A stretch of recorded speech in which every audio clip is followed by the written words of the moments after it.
የድሮ ናፍቆት የሚናፈቀው እንደዚህ ያለ ውሃ ነው። እንዲህ ያለ ጉድጓድ ነው። እንዲህ ያለ የጠበበ መንገድ ነው።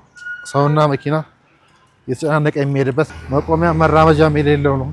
የሚናፈቀው ይህ ነው። የድሮው አሮጌው ሻቢያ ዳስጣል ዋት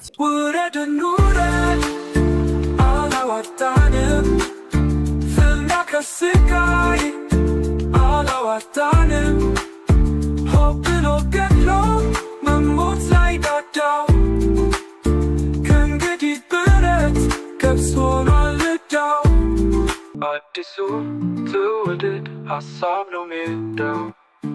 የድሮ ናፍቆት የሚናፈቀው እንደዚህ ያለ ውሃ ነው። እንዲህ ያለ ጉድጓድ ነው። እንዲህ ያለ የጠበበ መንገድ ነው። ሰውና መኪና የተጨናነቀ የሚሄድበት መቆሚያ መራመጃም የሌለው ነው። የሚናፈቀው ይህ ነው። የድሮው አሮጌው።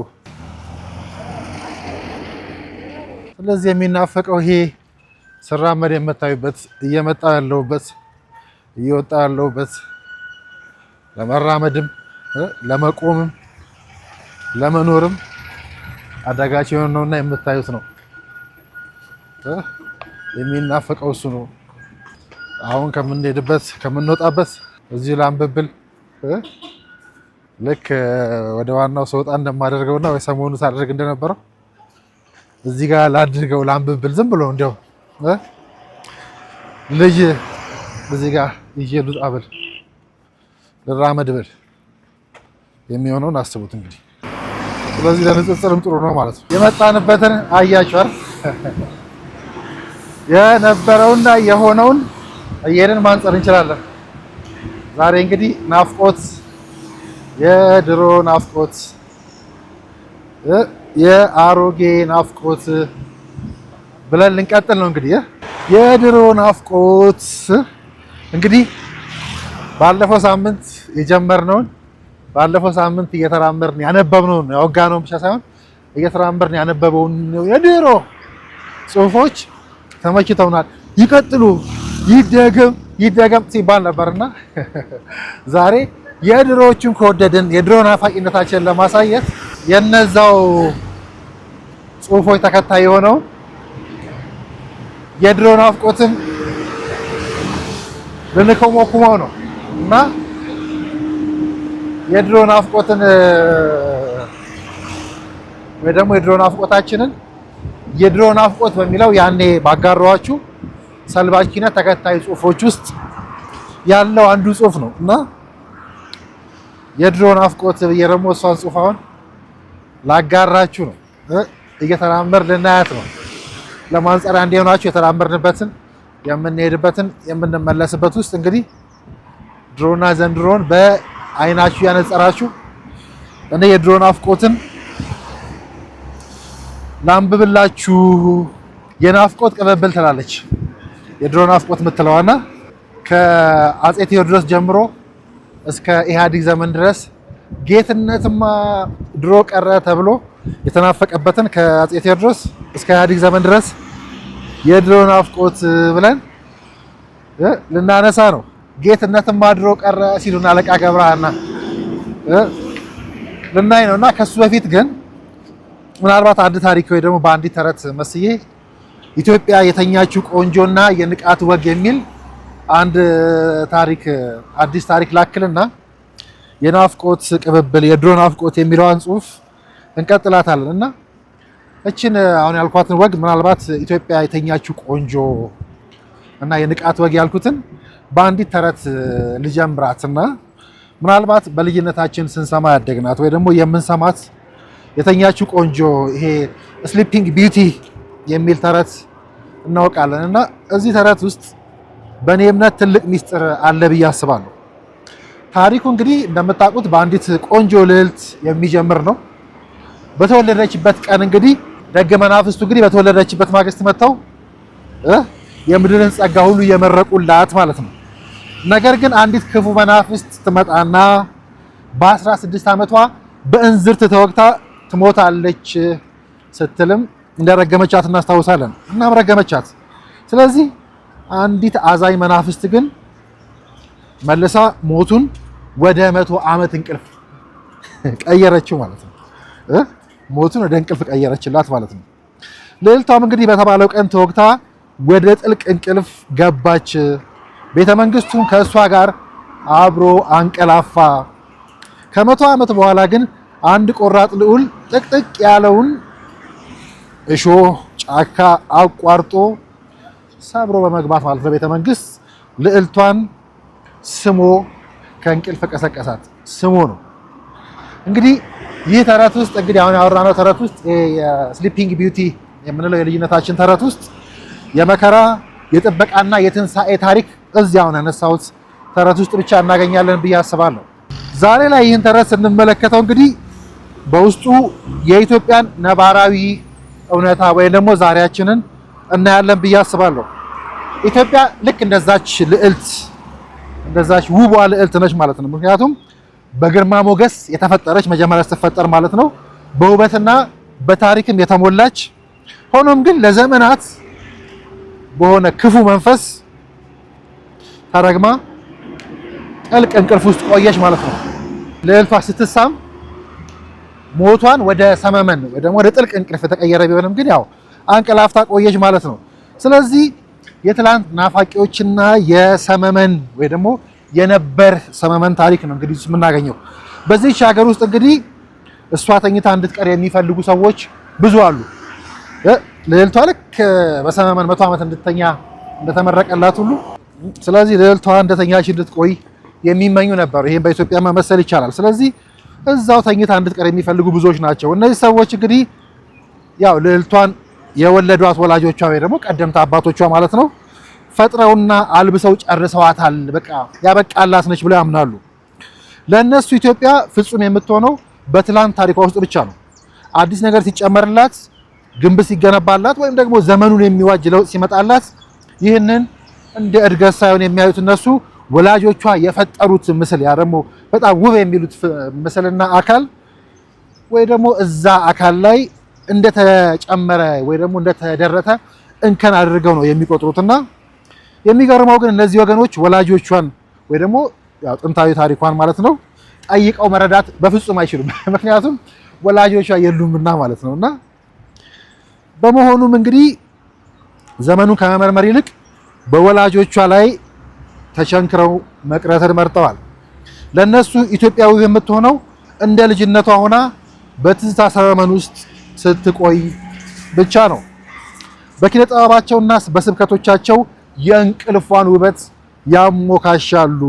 ቅኝታቸው ሁልጊዜ ለቅሶና ሙሾ ነው። ብርሃንን አይፈልጉም።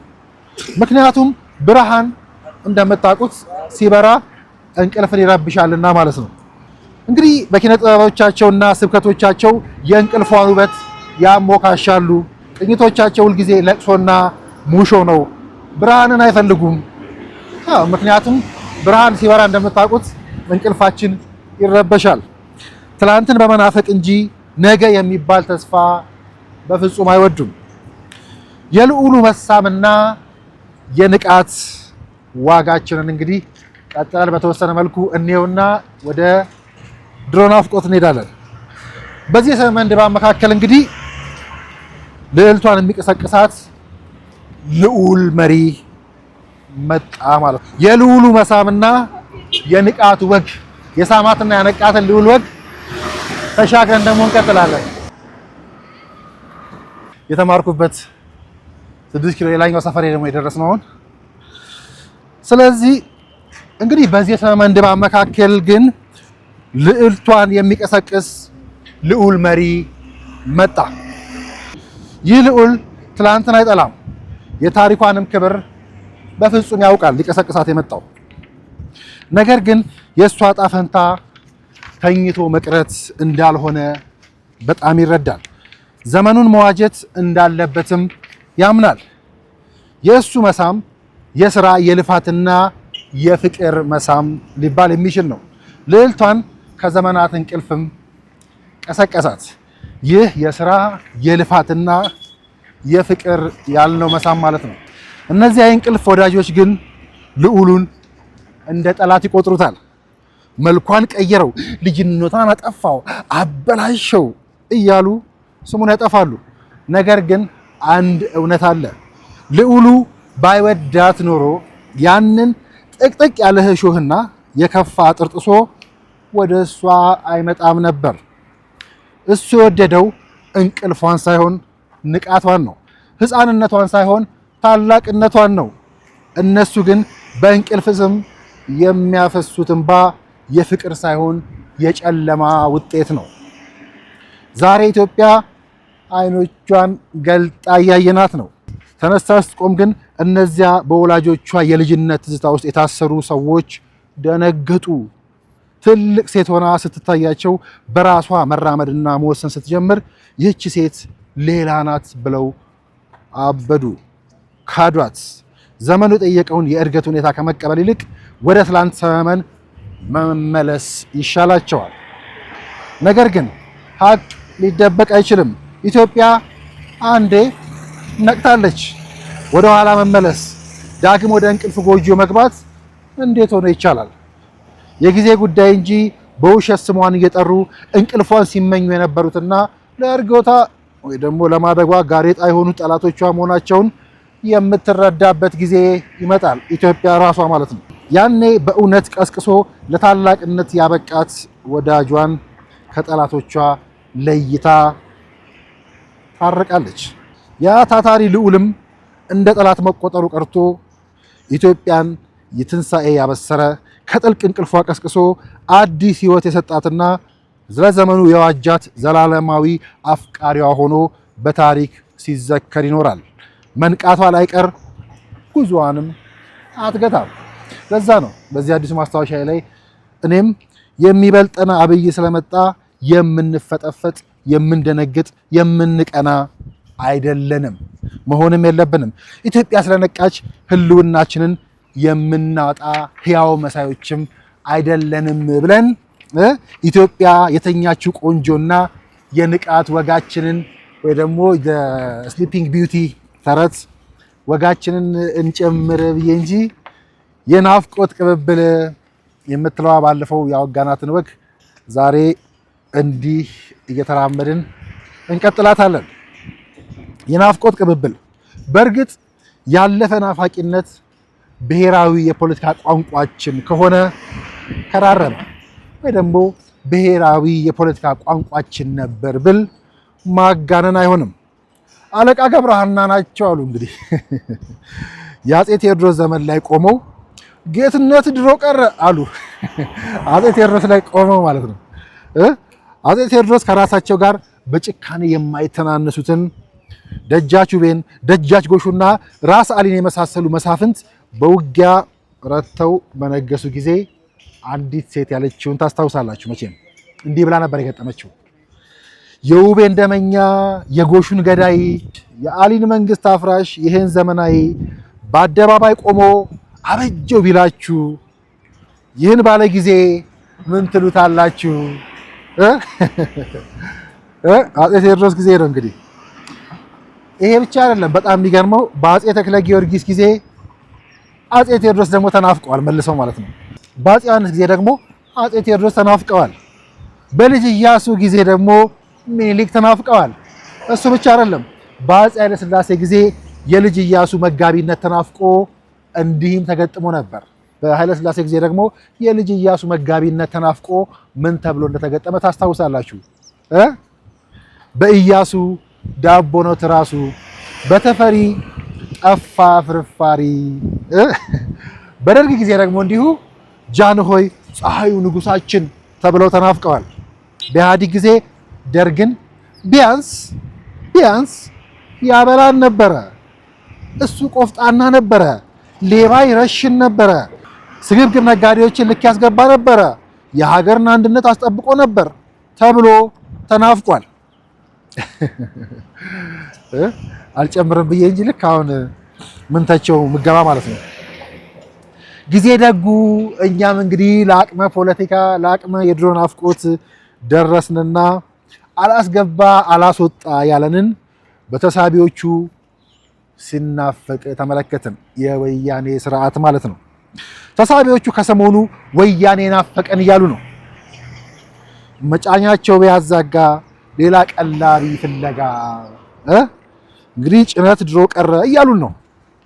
ድሮ ናፋቂነት በጣም ክፉ ነው። ድሮን ከመናፈቃችን የተነሳ የትላንቷን ወያኔም ለድሮ አበቃናት። ወያኔ የናፈቁ የሁለቱም ወገን ነን ባዮች ተሳቢዎቹ ቢሆኑም የሚገርመው ግን ከነዚህ ናፋቂዎች አንደኛው ወገን አብይንም በድሮ ናፋቂነት የሚከሰው መሆኑ ነው። ከነጭ አለቆቻቸው ጀምሮ የሚናበቡባት ክስ መሆኗን ታውቃላችሁ። አህዳዊ ኢምፔሪያሊስቷን ኢትዮጵያ ናፋቂ ነው ይሉታል። የወያኔ ስርዓት ከለውጡ መሻሉን በሚለፍፉት ብዙ አልገረምም። ደግሞም ልክ ናቸው። ምክንያቱም የፖለቲካ ሜዳውን የተቆጣጠሩት ያው ትላንትና ናፋቂ ናቸውና ያለፈችውን ወያኔ ቢናፍቁ ምን ይደንቃል? በትላንት የሚነግደውና በትላንት የሚጣላው እንዴት ዛሬም የበላይ ዘለቀና የጃንሆይ አምላክን አንድ ላይ የሚያመልክና የሚሰብክ ፊት አውራሪዎች ባሉበት ለነገሩ ወያኔ እንዴት አይናፈቅ? በተሳቢዎች ፖለቲካ የማይናፈቀው የሚጠቅም ነገር ብቻ ነው የማይናፈቀው። ልምላሜ አይናፈቅም።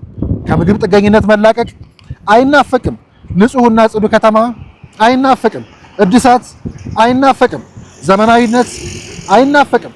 የትውልድ አሻራ አይናፈቅም። ከችግር መውጣት አይናፈቅም። አካታች የፖለቲካ ስርዓት አይናፈቅም። እኩልነት፣ ተከባብሮ መኖር፣ ለውጥ፣ ሁለንተናዊ ብልጽግና ወዘተ በጭራሽ አይናፈቁም። የሚናፈቀው ያለፈ ስርዓት ብቻ ነው። አሮጌው የድሮ የሚናፈቀው በዘመኑ እንዳይሰራ የተወገዘና በብስጭት ያለፈ መሪ ነው። የሚናፈቀው አጋዥ አጥቶ የወደቀው ስርወ መንግስት ነው። የሚናፈቀው የማይመጣና የማይመለስ ነው። የማይነቃ እንደተረቱ ትዝታ የተጫነው ፖለቲካ ብቻ ነው። ይህ ድሮን የመናፈቅ አባዜ ፊት ለፊት በግልጽ የተቀመጠውን እንዳናይ እንድንታለል አድርጎናል። ለምሳሌ የኃይል ሚዛን አናነብም። እያሸነፍን ይሁን እየተሸነፍን አናውቅም። ከማን ጋር እየታገልን እንደሆነም አንገነዘብም። ለምሳሌ ከተሜ ነኝ የሚሉት ተሳቢዎቹ አዲስ አበባ የግሌ ነች የሚሉት ህልመኞች ፈጣሪያቸው ማን እንደሆነ እንኳን አያውቁም። እነሱ የኢትዮጵያኒስት መስፈሪያ መሆናቸው ነው። እዚህ ቁጭ ብለው ቄሮን ያጥላላሉ። የፈጠራቸው የቄሮ አለቃ ነኝ የሚለው ሰውዬ እንደሆነ እንኳን በጭራሽ የማያውቁ ሐውልቶች ናቸው። ታያቸው። ለነገሩ ፈጣሪም ተፈጣሪም ሁለቱም በተሰራው ሐውልት ላይ በትላንቱ ላይ የሚባሉትን ታያቸው። ፖለቲካ ኮረንቲ ነው ከሚለው ልጓም ያላቃቸውን ሰው አዲስ አበባ ላይ ዱቅ ብሎ እያዩት አብይ አልቻለም ይሉሻል። የመቻሉን ማሳያ ከተማ እንደ መዳፉ ጨብጧት እንደ መዳፉ አብለጭልጫት እያዩ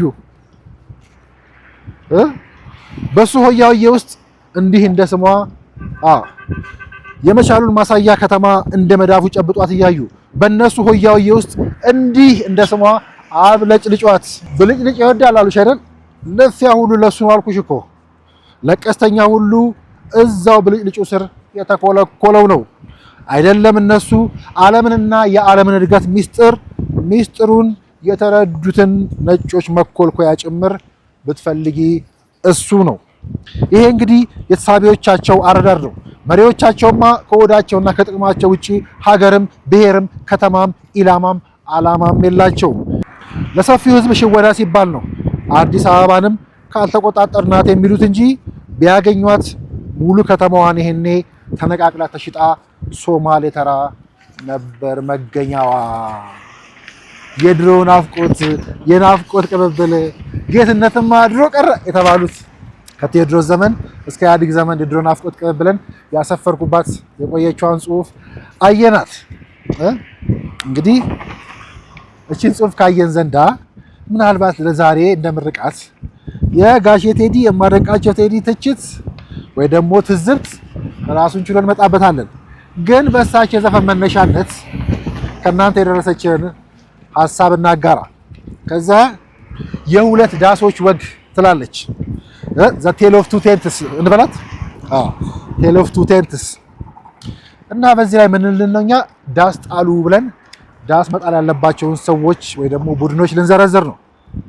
የሁለት ዳሶች ወግ ይላል። በመጀመሪያ ሻዕቢያ ዳስ ጣል። እንደ ፈላጭ ቆራጭ አጼዎች 40 ምናምን ዓመት ብትገዛም ኤርትራን ምንም አይነት እድገት የሌላት ህግና ህገ መንግስት የማይታወቅባት አፋኝ ኋላ ቀር ሀገር፣ ዜጎች ተስፋ የቆረጡባት፣ ወጣቶች በገፍ የሚሰደዱባት ሀገር አድርገህ ስለቀረ ቴዲ እንዳለው ዳስ ጣል። እኛም እንላለን ድንኳንን ተክለህ አልቅስ። ዳስ ጣል